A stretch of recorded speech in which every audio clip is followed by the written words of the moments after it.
Well, look at the mission you just accomplished with Iran.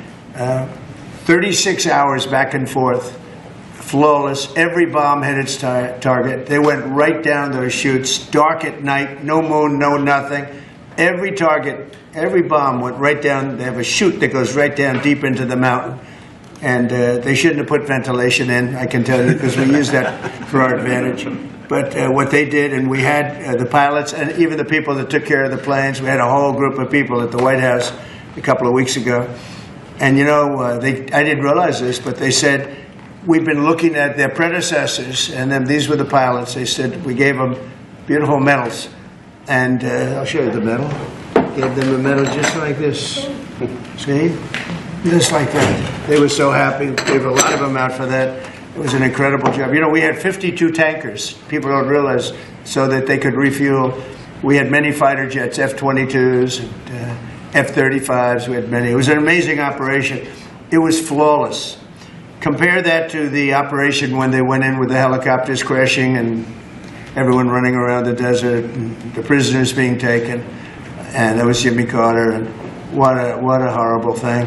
This was the exact opposite. This was the exact opposite of what they did in leaving a very, very nice place. The Taliban runs a tough operation in Afghanistan, and I think it was the most embarrassing day in the history of our country. That was Biden. I was leaving, and we would have left through strength, tremendous strength. We would have had tremendous, we would have kept Bagram, which is the air base, one of the largest runways in the world, one of the most powerful. You could land anything on it, many, many feet thick. You don't build them that way anymore. You can't. But we left it, and now China's occupying that air base. This was the most incompetent administration in history, the Biden administration. And you're just lucky that they lost, because if they won, you wouldn't have a country anymore. And so, Pete, you started up by saying the Department of Defense. And somehow it didn't sound good to me. You know, it didn't sound good. Defense, what are we defense? Why are we defense? So it used to be called the Department of War. And it had a stronger sound. And as you know, we won World War I, we won World War II, we won everything. Now we have a Department of Defense. We're defenders. I don't know. If you people want to, standing behind me, if you take a little vote, if you want to change it back to what it was when we used to win wars all the time, that's okay with me. All right? That's coming soon, sir. You let me know if you want to do it. I think Department of War. It just sounded bad. He said, sir, on behalf of the Department of Defense. Defense. I don't want to be defense only. We want defense, but we want offense too, if that's okay. So you'll make a decision. But, you know, as Department of War, we won everything. We won everything. And I think we're going to have to go back to that. In the meantime, I've stopped all of these wars. I've stopped them. A big one would have been India and Pakistan. But we stopped them all. We stopped 3 wars. Go to Africa. They like to say, oh, you know, let me tell you, I love black people. And I did great with the vote with the black people. But they say, he's a racist, he's a racist. I said, really? For 35 years, a war raged between Rwanda and the Republic of the Congo. And it was a vicious war. 9 million people were killed with machetes, largely. Hatchets, machetes. That went on for more than 30 years, but 34, 35 years. And I stopped it. In fact, the presidents are coming in a week or two to sign. We have the foreign ministers. It's all signed. The war stopped. But I got it stopped and saved a lot of lives. The Congo. It's deep into deepest, darkest Africa. I got that war stopped. Nobody else could have done that.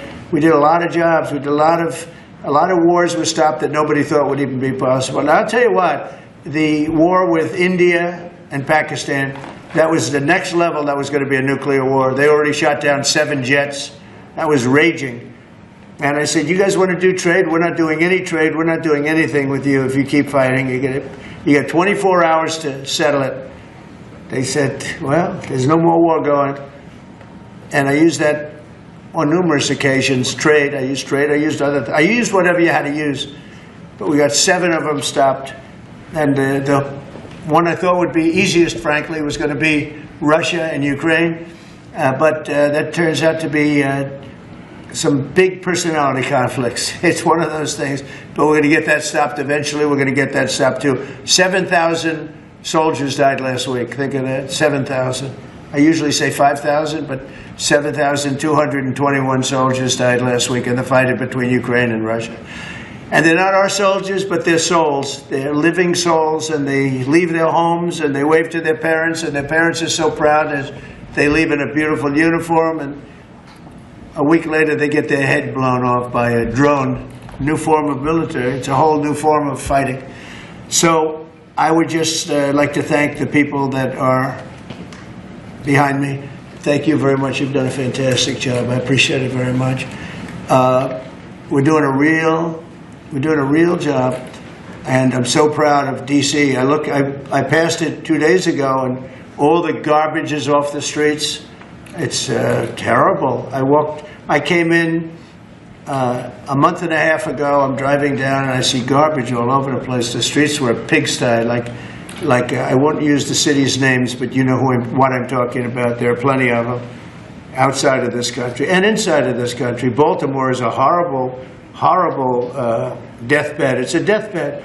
I know Governor Moore said, oh, he wants to take a walk with me. He meant it in a derogatory tone. I said, no, I'm the President of the United States. Clean up your crime and I'll walk with you. But it's tremendous crime. But he was trying to be derogatory. He doesn't have what it takes. But he's trying to be derogatory. And I met him at the Army-Navy game. They said, oh, there's Governor Moore. He'd love to see you. He came over to me. He hugged me, shook my hand. You were there. He said, sir, you're the greatest president of my lifetime. I said, well, it's really nice that you say that. I'd love you to say it publicly, but I don't think you can do that, so it's okay. But no, sir, you're doing a fantastic job. I want to just shake your hand. Thank you very much, Governor. That was it. And then every time I see him on television, he's knocking the hell out of me. So, but that's all right. That's called politics. But Governor Moore's he's doing a bad job. Newsom's doing a bad job. All of their potential candidates are doing a bad job. I can't imagine Pritzker being even a candidate, but somebody said he is. He can't do the work, can't do the job. He's not temperamentally suited. So I just want to thank you all for being here. Do you have some questions?